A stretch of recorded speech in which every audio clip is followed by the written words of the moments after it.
Welcome to the Odie Van S Show. I'm your host, Odie Van S. As always with me, Scott Singer. Hey, how you doing? I always expect you to say something. There's always this real little delay there. We got to work on that. Yeah, because I never expect to say anything. That's okay. That's part of why we're here, is to talk to each other and to our friends Damn it. out in the other world. So don't have a whole lot to talk about as far as, changes or anything else. We always open the episodes with that if we do. You have a new light now, so you're looking less like a Mandarin recording, a little bit more There you go. lit up. You can see that the rosy cheeks of Scott now. Yeah, we'll call it that. Sure, why not? So, Scott, what are we talking about today? Sports. Sports. Is there any sport specifically, or are we just going to talk sports ball? The only one that matters. Okay. Well, I didn't know if you were going to throw a left curve at me or something. Left turn in Albuquerque. I don't really do the sports balls. Hockey players have balls. The rest just play with them. And with that segue, guess what we're talking about? Hockey. Hockey. It is like we do. Postseason. We are getting into the conference finals, and a lot of stuff has gone down. This has been a pretty wild first couple of rounds of the playoffs. There's been a lot of unexpected in this one. So Absolutely. I know you had taken some time and really had some proper stats and some cool info for the state of the playoffs and a couple other things. So I'm going to just let you drive this one for a little bit, and I'll jump in where I feel like I can add anything to this. Yeah, we're going to go ahead. I guess the first two topics really are on me, but that's cool. I can do this. So on the Western Conference, which is the one that we enjoy most, we watch the Anaheim Ducks go ahead and progress into the second round. And which still can't believe that they managed to bring that to a 6-game series. Hey, you know what? They pulled it out. It was great. They did. Gave the Knights a run for their money, but in the long run, we just couldn't hang on. They were looking awfully tired that last game. It really was. Vegas I think took it was us a out. stamina thing. On the other side of Avalanche, we thought they were going to sweep, but they did not. They did end up losing one to the Wild in the second round. Yep. So they did not pull off the full sweep. On the other side, the Eastern Conference won Carolina Hurricane. They swept. They have a very good thing going right now. Yeah. So they swept both. That's all they've played first is 8 and games. Second round, which led to an 11-day hiatus for them, if I remember hearing the stat correctly. 11 days off when game 1 starts for the Eastern Conference Finals. The last game they played was on May 9th. So do you think that's too much time off for them, or is that everybody's healthy, ready to hit the ice? They've been on the ice. They've been practicing. They've stayed warm. They've definitely stayed warm. They're ready for it. It does. Right. I have heard some announcers say that they remember doing that at one point. And yeah, the first period was a little rough for them, but then they were instantly in the groove within the first game, and they freaking just tore away with it. So I do see the Hurricane getting into the Cup. At least playing for the Cup. Most likely, I'm not going to lie, against the Avalanche. It's going to be an Avalanche Hurricane Cup. That would be my preferred over the Knights. I truly don't want to see the Knights in the Cup again this year. No, they're not. Avalanche is going to fucking wipe the floor with them. And, I agree. That's my prediction. The Hurricane are going against the Canadiens, and they had a hard enough time beating Buffalo, so they're going to have a hard time with the Hurricane. They went. The Hurricane went 8-0 this postseason. They are the first team to sweep the first 2 series since the NHL went to 4 best-of-7 rounds in 1987.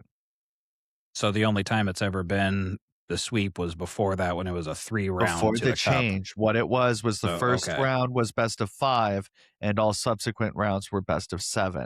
In 1987, they changed that rule to even make the first round best of 7. So they increased from best of 5 to best of 7 in 1987.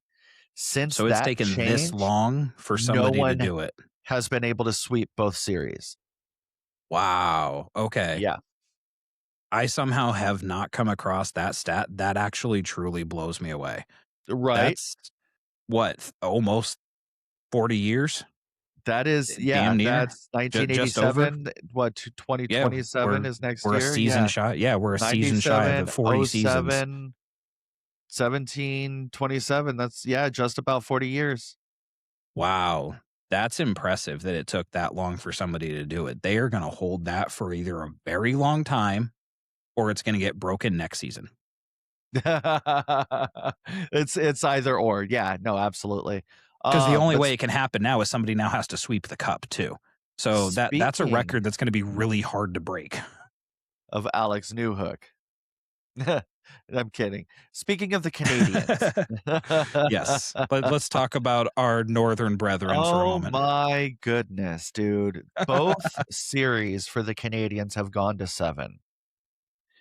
That's a lot of hockey. In both They of looked those burnt out. series, game 7 went into overtime.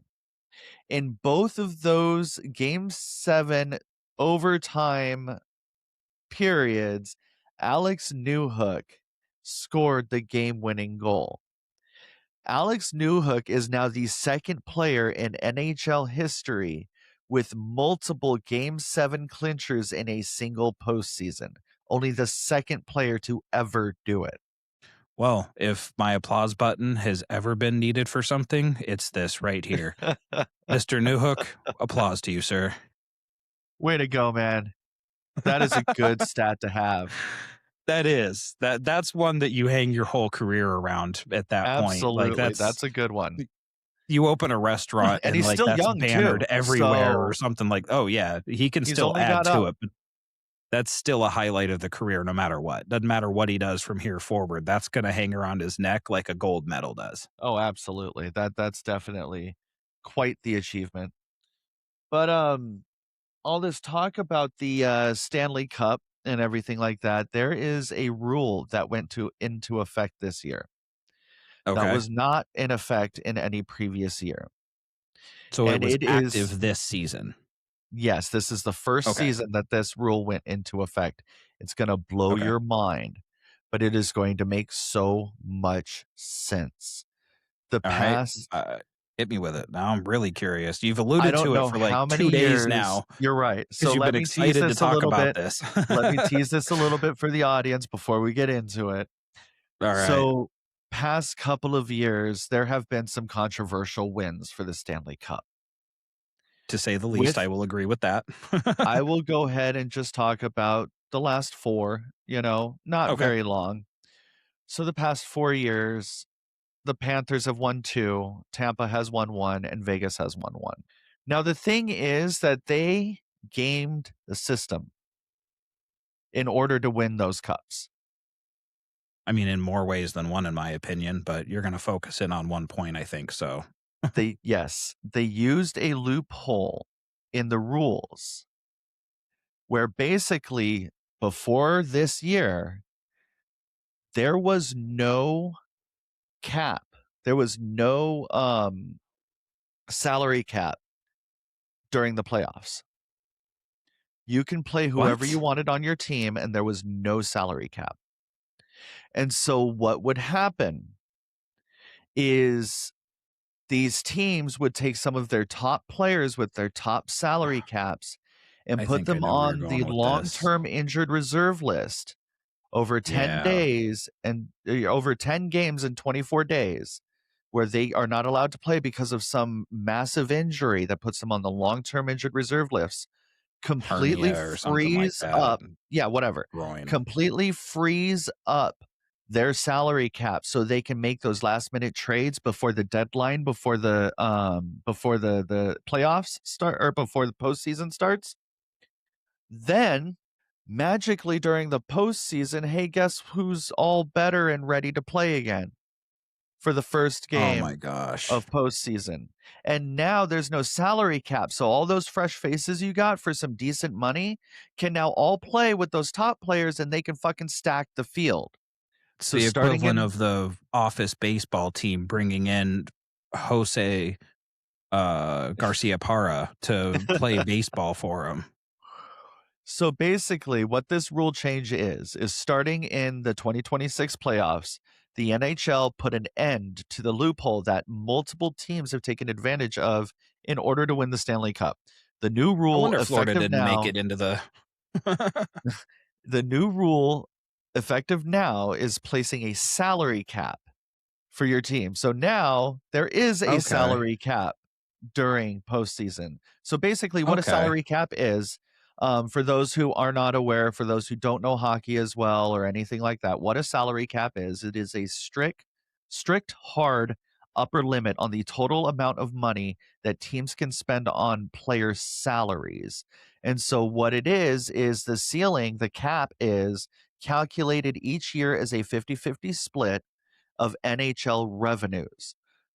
It dictates an Huh. upper limit, the maximum a team can spend, and a lower limit or salary floor, which is the minimum a team must spend to maintain a competitive balance. So it all So they can't depends. just dump all of it into one guy and have, like, nobody else making anything. Arrested juniors that There's a aren't worth shit. Yeah, exactly. okay. That's an So, interesting thought that they and would the even way try they that, do but this is what okay. they they use what's called an average annual value, which is a player Okay. salary cap. Their salary cap hit is determined by their average annual value, AAV, not their actual salary in a given year. So if a player signs a 5-year, $25 million contract, their cap For a hit single year, he's is worth 5 5. million per season. Even Okay, at if they least are that's paid fair. 7 million one year and 3 million in year 5, it's still 5 million per season because it's the average annual value. So it has nothing to do with what they actually made. It's the spread, it's the calculated average. I like that. I really do. Exactly. And so what the rule is rosters during the Stanley Cup playoffs must adhere to the salary cap. Teams must submit active game day rosters, 18 skaters and 2 goalies that fit within the cap limit. So even if they do those last minute trades, even if someone is on injured reserve, they can't game the system anymore. They can't use the super high with the moderately high all playing in the same games anymore. They have to fit within the limit. Now, the Panthers, the last 2 seasons that they won, they were 5 million over the cap both years that they won the cup. I don't know which I'm shocked more, that it was only 5,000,000 or wait, no, just that it was only 5,000,000. That's I'm not Vegas, shocked that they did it. the year that Vegas won, they were 14 million over See, the salary cap. that sounds more like what I expected you to say with Tampa Bay Florida. Lightning, 18 million over when they won their cup. This is a That's loophole that has been ridiculous. utilized, and not all the teams do it because not all the teams want to play shiesty like that. So But now how has this where not been a bigger discussion openly before now too? Like, how is it that I'm just now for hearing real. about this at the end of the season? Yes, I get it. It's playoffs, so now it's relevant. But how has this not Exactly. been more heavily discussed going into this year? Like That's what I'm that wondering blows me too. away. Yeah, like, I have no clue how they've been getting away with this for so long. I mean, obviously, they've been complaining because the NHL finally did something about it. Other teams and fans and shit like that have been complaining, saying, "Hey, they stole that fucking trophy from McAvoy Yeah. both years." They're still fucking butthurt about that, the Oilers are. You know what I mean? Oh, Like, I can imagine so. but I'm glad that the rule is finally in place. It is a good rule to put into place, and it's part of the evolution of hockey where we're fine tuning it so now it's a more respectable game in my opinion, um because I would some agree. some of that shitty shit just has to go, you know what I mean? Yeah, and you're always going to have your jackass GMs and other people that are willing to play dirty like that. The players don't have anything to do with that. I mean, the fact that they're willing to let it happen and not come out and say something publicly and end their career doing so, I Exactly. get that they're not doing it. They may disagree with it, but they disagree with it silently. Just playing that So, stupid, oh, what are you talking about? I don't know what I'm doing. exactly. But at the Yeah, end of the day, it's the management that's doing crap like I'm that. not And it's breaking just any like rules. to draw a parallel of a lot of what people would be more familiar with, because a lot more people are football fans, the Deflategate thing with the Patriots, right? or the time that they were caught spying on the other team and recording stuff. Again, the Patriots. There's always this consistency of the teams that do it. The Panthers, the Panthers, the Panthers. Yeah, it's not surprised that Vegas. it's a handful of teams. Well, we might as well call them the Las Vegas Mafia. Like, there's the Golden Knights. Whoop de Jesus. freaking do. Like, Yeah, of I'm so course they're over going to be the them. ones to do it. I was kind of excited when they got the expansion team, but we still had the Coyotes at that point, so it was just more Yeah, of like a new rivalry. But ever since we lost the Coyotes here in Arizona, like, yeah, they can shove the Knights wherever they want. I could care yeah. less. Their first year, That is they a cool knocked new. us out. It's Oh just, yeah, yeah, that was the last time that we is made it. super cool. Was yeah, Yeah, I dig that the salary cap thing. I get why you were so giddy to talk about that, because that is a huge absolutely. game changer, It's great. and Yeah. it is now we just need to focus on the points system, Yes. and Need to uphold the point system. we'll circle back to the point system, because there's actually kind of a parallel that I'm going to draw to that once we get Okay. to the further end of our discussion here. Yeah. So, what do you Um, got for today's episode? Well, actually, yeah, we're kind of at that point. So I guess I will start with the points instead of circling back to it. So the PWHL, as we know, Ah, is very, very much growing it is on exponentially the in their uprise, and first I'm couple of. very excited for it. Absolutely. Now, one of the biggest things with the PWHL, which is the Professional Women's Hockey League, they are in their third season, Yep. just finished their third season. So Yes. The going Walter into Cup. their Walter, yeah, I believe that's right, the Walter Cup. Um, Going into their fourth season, they are doing another expansion, so they are adding 4 new teams. Nice. One of which you and I both have a personal love for the fact that this is happening. Yes. But the 4 teams that are getting an expansion, the cities that are getting an expansion, are Detroit, Ontario, Hamilton, Las Vegas. Again, whoop de freaking do. Las Vegas has a team. They'll be just as corrupt as the Golden Knights. Don't worry. And then the one that we are excited about, San Yes. Jose, is Let's getting a women's hockey go. league team. They are going to be playing at the SAP Center alongside the Sharks. So Yes, fans, they get sir. to go to games and everything else, are going to have a very awesome experience no matter which You team know they're those going to seats are see, going to which get I think is filled. super cool. Oh, yeah. Absolutely. And the SAP Center is still going to operate like the SAP Center. Oh, Family yeah. friendly, very inviting, very experience oriented. Not every arena is like that. I love the SAP Center for that Oh, fact that they yeah. are so experience oriented. I mean, they still let you bring Absolutely. food and stuff in, Oh, do and they?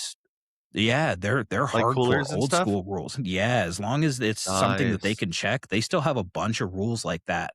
That old school was no big thing, but anymore, almost no arenas do it. Yeah, But because 'cause they're money San hungry. Jose, yep, San Jose is getting a women's hockey team. That The colors are that should super be rad. where's the applause for that one? You're right. You know what? That does get applause. Absolutely. Absolutely. Expansion on the team. What are they up to? What is that? What, 20 teams now? No, this will be 12. So 12. it's still Oh, see, yeah, I it's still thought a they were smaller already up league. to 16. No? Okay. Nope. Nope. It was 8. So it was 6. They expanded 2, and now they're expanding 4 more to 12. Oh, okay. Awesome. So the season right now going in, I think this season was the same way, but next season it'll be a 30-game season with a modified of how NHL does it, but still very similar playoff bracket style to Okay. get to the cup game. Nice. I Um, did actually notice some PWHL games showing up on network television. it is starting to happen more and more. I personally have Absolutely. caught a couple. I absolutely love the game. It's very fast paced. I mean, They are the NHL great is fast, players. but the WNHL is on like turbo speed constantly. It's Yeah, it's crazy. insane. They're they're professional athletes, and they are amazing. Definitely give some of the men a run for their money, I'll tell you what. Absolutely. And the Oh, fact that women definitely. in a general sense, tend to have a little bit smaller frame, less weight, everything else. They're faster, they're nimbler, they're lighter on the skates. Just the sheer Center of maneuvering that gravity they is can a do little and bit different stuff. also, so their puck handling is 100%. insane. Yep, I see them absolutely. twirling around like it's nothing, dude. It's fucking great, dude. Watching them play is truly entertaining. It almost brings ice skating, like the sport of ice Like skating figure in skating, hockey yeah. figure skating, yeah. It almost combines some of those elements with just how quick on the Absolutely. blades and elegant that they can move because they're not 6'2", 215 pounds like some of the NHL guys are. And those guys can move fast, but WNHL or PWA. Wow, can't say that right. Tongue twister. PWHL. WNHL. That one. What he said. Ha. PWHL. PWHL. Man, I don't know. I tongue twist myself. But yeah, they have a couple of rules that the NHL doesn't. And I think that honestly, all 3 rules should have a very hard look at being adopted to the NHL. Well, I know The one of first them we one, have talked about on the show before. yes, and that was the jailbreak rule. Yes. You get, if you're in a power play or power play kill scenario and you shorthand goal it, the power play is over, you get your goal, you go back to full strength, 5-on-5 face-off. It keeps the play moving instead of having the shorthanded team just play defense and then like ice it, but it's not icing because it's on a power play, but keep throwing it back out to the other side. No, it forces them to actually play the game. So now they're going for that shorthanded goal, and you see some amazing plays that way. Yep. So here's the next rule that I learned about today when I was looking and reading and watching all of the announcement videos for the San Jose team. Because they have some really cool videos that do you remember Miss Minute from Loki? Yeah. They have a very similar character that's a hockey puck. That they have all of these little videos kind of explaining the PWHL and all right, wow, yeah. I cannot say that. Wow. But the second rule that they talked about, I really, really dig this one. So in the event of a penalty being made by your team, you are now frozen from exchanging players on the bench, just like on an icing call. Oh, so if you're on a power play, you can't switch people out. The players on the ice have to stay on the ice until the power play is over. No, not until the power play is over, just on the first drop. Oh, okay. So it swings the momentum heavily to one side. Yeah. And changes the whole dynamic of so how like an icing. you start a power play or a power kill. Yeah. All right. So they've adopted that frozen roster. So whoever the offending team is. Yes, the offending team freezes their remaining 4 on the ice until the first drop. Until they lose possession and can switch out. Okay. Yes. All right. Yeah, because then all of the standard rules of switching out to your bench immediately start in on standard protocol then. Absolutely. That's actually, I like that. That is a great rule. I love it. I want to see that one. And then this one is the other one that I think, honestly, they need to take the hardest look at implementing as quick as possible. The 3-2-1-0 rule.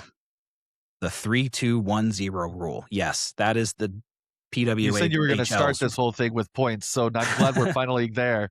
Yeah. Ooh, shiny. I got off on things. Shut up. It's all good. Oh, really? I don't want to see that on camera, man. Is he giving us a tail end show? Is Fred helping? No, you said you got off on things. Oh, okay. I thought your cat got into the camera view there. Never mind. No, we're not going down that road either. That's not that kind of show. No. That's the other channel. No, I'm totally kidding. That's the Instagram. Exactly. We're going to follow Colin Jost's suggestion. If we don't survive here, we'll just go to OnlyFans next. There you go. Shout out to Netflix. There it is. Yep. Pop cultural Jeopardy. Anyways, back to 3-2-1-0 rule. Yes. So you have, if you win in standard 3 period play, regulation play, you get 3 points. Okay. If you win in overtime, you get 2 points. Okay. If you lose in overtime, you get 1 point. If you lose in regulation, you get nothing. So the only thing they did was add a point to regulation win. Yes. But it offsets the overtime point that gave the Kings their ability to be in the playoffs this year. So stuff like that would stop happening quite as frequently if we adjusted it. Instead of a 2-2-0, it's a 3-2-1-0 or 2-2-1-0. Yeah, I can hear the gears in your brain running on that one. What do you think? I'm just trying to run through the math real quick. And I guess that does absolutely make sense, because instead of an overtime win and a regulation win both being 2 points. So it would stop things like the last minute and a half of a game where they're tied up. Just push into overtime, because you'll both teams get a stop point burning anyway. Exactly. They stop burning the metal, and they're like, we'll play it in overtime. No, it keeps things going all the way to the clock. Because if you can get that last minute, you can get that last second goal and give them no chance to respond. Now you're getting 3 instead of 2. I do. Oh, I do. I like it. It took me a second, but I came around to it. I do like it. And like this season, that is great example. The Kings, great example. They would not have made it into the playoffs if that point system was involved in this season. But I mean, they wouldn't have even been wild card contention. The Sharks wouldn't have made it either still, so. They would have had a better shot at being a proper contention for wild card, though. Very few of their points were overtime losses. The Kings had like 20 points in overtime losses. Was that what it came out to be? Yeah. They had a ridiculous number of overtime losses, but they got points for it. Most of their losses early in the season were overtime, and it would eliminate things like that from happening going into the final stretch of playoff contentions. I like it. I like it a lot. Let's see here. Oh, damn. Yeah, they had overtime loss was at 20. And ours I nailed that right on, really? Yeah. I knew it was close to that, but cool. Nailed it. We did have 39 wins over their 35. Yeah. So we may not have made it just like we didn't already, but we would have been closer than they would have with that point system. Hell, Vegas wouldn't have even made it because they had 17 and only 17 overtime losses. I mean, they still had the 39 wins. But still, but how much would that have adjusted the point value of everything? How much different of a bracket would we have been looking at if it was the 3-2-1-0 matching rule? Those 39 wins? I mean, our losses and less were than still half of the overtime losses. Yeah, because their overtime would have been losses a very different looking bracket. Us. No, that would have still put them above us. I think it would even out the East Coast, West Coast knocked LA out of it. Oh, yeah. We would have knocked LA out for sure. But I think it will bring the East Coast, West Coast more in alignment with the divisions as well. Because there's some divisions that, well, one can hope anyways. I think it'll help. Is it going to fix everything? No, but I think it'll help. It'll help. I mean, we're also looking at the lowest team points-wise in the Eastern Conference was 77 points. That was the New York Rangers. And I don't want to go into the math right now, but I'm just saying how many overtime losses across the entire Eastern Division, how much different does that bracket look with the different point? Oh, their overtime losses, the team with the most overtime losses was the Penguins at 16. And they may not have been in the playoffs if that was the case. They were in the first rounds of the playoffs. That the entire bracket looks different. You change that point system. If you take this season as an example and do that, the playoffs look entirely different. Yeah, we had. It's enough of an argument to say it needs to get further research and look at how it can be implemented to the men's league. Start it in IIHL or not II, that's international, OHL or one of those, and see how it fares. There's and still then move Yeah, it up, no, that just like every should other sport. You try it out in the minor leagues. But the PWHL, I feel like kind of already gave the example, so you don't really need to try it out again in the Exactly, minor it's been leagues either. tested. Yeah. Yeah. So I think it No, needs that'll a work. proper merit. I think it does, and I hope they do. That'll So work. the last thing that I have for us to wrap up the episode on, the 4 expansion teams, going back to the expansion for the PWHL. Yes. None of the 4 teams will be getting a name for their inaugural season. I They thought you are said, Harvard. That was just their Yeah. So they will be referred to as the city that they're playing in and for hockey club. It's a tradition that carried over from other hockey. Well, yeah, the Um, Mammoth first time was the Utah Hockey Club. yeah, and it's with other international leagues and just history. There has been a long-standing tradition of the inaugural year not having an official name. Yeah. The first season of the PWHL, all of the teams were only referred to as the city they played in and for, and then they were given proper names on the second season. So they're just deciding to Alright. continue that tradition. So that is Absolutely. actually, as the expansions will happen and the league grows, that is something that we will expect. So we I will like that. not know the name of the San Jose team at least for a few months. They're going to announce it Exactly. well before the season that they'll use it in, just like They'll the Mammoth. probably It only announce took a it few somewhere months. near postseason. I think it'll even be faster than that because even the Oh, yeah? Mammoth, going back to the NHL, They were about they called halfway them the through before Utah they Hockey announced Club, it. but it was only a few months in reality. 3-4 months Yeah. after the initial game for the team, they had the Mammoth. It was out there. So I'm Fair enough. thinking maybe end of this year we'll start hearing the names for the expansion teams is kind But of they where I'm gave at. us the colors though, right? They did. Yep. That's okay. One last thing. One more thing. So it's a really, really cool orange, blue, and white is the colors that the San Jose Yeah, it's team like a will creamsicle adopt. orange. It's It really is. freaking dope. And the reason for those colors specifically, I did learn, it's mirroring the San Jose flag that they fly in the city or Oh, the nice. municipal. Yeah, the The municipal city buildings and flag. everything. Yeah, the Love it. actual city flag mirrors those colors. So That is awesome.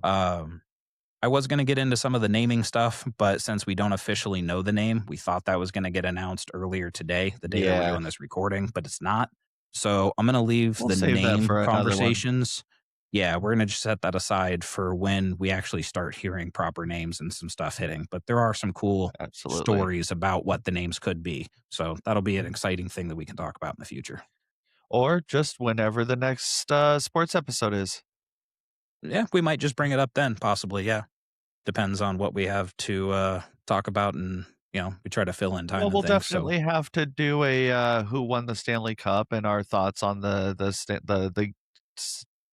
however many games they play in the Stanley Cup true. finals. So, we'll at least have one more sports episode before, Wrap up of the season. Yeah. summer. Well, I mean, it's already summer, but we're in Arizona, but that's beside the point. Yeah, summer starts February 9th for us. That's totally different Or topic. March. It was March this year. Whatever. I like to exaggerate. Leave me alone. So unless you have any last thoughts, that was the things that I had for it. So I'm looking forward. Good night, John Boy. Yeah. Good night, John Boy. All right, man. It's been fun. I always look forward to these. I will catch you on the next one. And thanks for hanging with us, everybody. Here's to an exciting Stanley Cup. Hell yeah. Let's do it.